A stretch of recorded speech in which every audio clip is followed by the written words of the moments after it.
বের হচ্ছে। একটা মেয়ে আমার কাছে এগিয়ে আসে। এই নিন পানি। মেয়েটা আমাকে পানি এগিয়ে দিয়ে, জি ধন্যবাদ। আমি পানিটা নিয়ে একটু কুলি করে নিলাম। আপনার তো ঠোঁট ফেটে গেছে। সমস্যা নেই, ঠিক হয়ে যাবে। তবে ধন্যবাদ এগিয়ে আসার জন্য। আপনিও তো একজনের বিপদে এগিয়ে গেলেন। আর এই নিন, এটা নিয়ে ঠোঁটে চেপে ধরুন। মেয়েটা একটা রুমাল এগিয়ে দিয়ে, ধন্যবাদ, তবে এটা আমার লাগবে না, আমার রুমাল আছে, বলেই উঠে দাঁড়ালাম। আসলে আপনার ভাগ্যটা অনেক খারাপ। এমন কলেজে চলে আসলেন যেখানে শান্তিতে নিঃশ্বাসটুকু ফেলতে পারবেন না আপনি। এই মেয়েটা ও তার বন্ধুদের জন্য আমরা কিচ্ছু করতে পারি না, না শান্তিতে থাকতে পারি আমরা। বাবার টাকা ও পাওয়ার দিয়ে অহংকার করে বেড়ায় মেয়েটা। আর এখন আপনার সাথে যা করলো ঠিক আমাদের সাথেও তাই করে, এবং সিনিয়র ভাইয়া ও আপুদের সাথেও এমনটা করে বেড়ায় মেয়েটা। সমস্যা নেই, আমাদেরও সময় আসবে তাদের উচিত শিক্ষা দেওয়ার। By the way, thanks, 1 second. আচ্ছা, আমাকে বাসায় যেতে হবে, আমার একটু কাজ আছে। এই অবস্থায় যেতে পারবেন আপনি? কিছুই করার নেই, যেতে তো হবেই।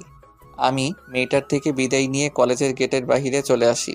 মেয়েটা আজকে তার পাওয়ার আমাকে দেখাচ্ছে ভালো। বাপের পাওয়া দিয়ে কলেজের রাজত্ব করে বেড়াচ্ছে সে, কিন্তু সেটাই জানে না কাকে পাওয়ার দেখাচ্ছে।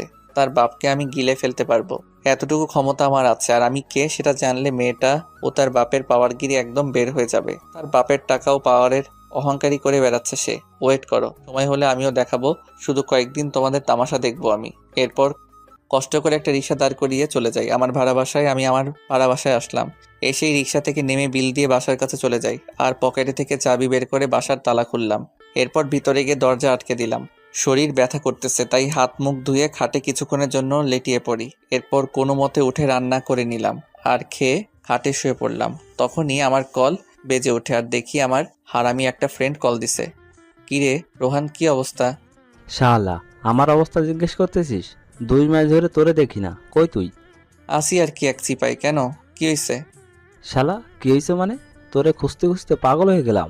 শালা, আমি তাসিন শিয়াব মিস করতেছি তোরে। আর শালা, তুই কোন কলেজে ভর্তি হয়েছিস? হ্যাঁ হয়েছি বটে, কিন্তু একটা কাহিনী আছে। শালা, কোন কলেজে ভর্তি হয়েছিস সেটা বল, আমরা ভর্তি হব। আর একসাথে হলে তো আবার সেই মজা হবে মামা। শালা দূরে থাক তোরা এখন, পরে না হলে আমি ধরা খেয়ে যাব। ধরা খেয়ে যাবি মানে? কথাটা বুঝলাম না।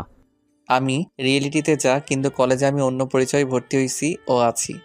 এই শালা, ক্লিয়ারলি বল, মাথায় কিছুই ঢুকতেছে না। তোরা তো আমার সত্যিটা জানিস, কিন্তু কলেজে আমাকে চিনে একটা ড্রাইভারের খ্যাত ছেলে হিসেবে। কি? ড্রাইভারের ছেলে? তাও তুই? কথাটা শুনে পুরোই বেক্কেল হয়ে গেলাম। তুই যদি ড্রাইভারের ছেলে হোস, তাহলে আমরা কি? আমরা বাদ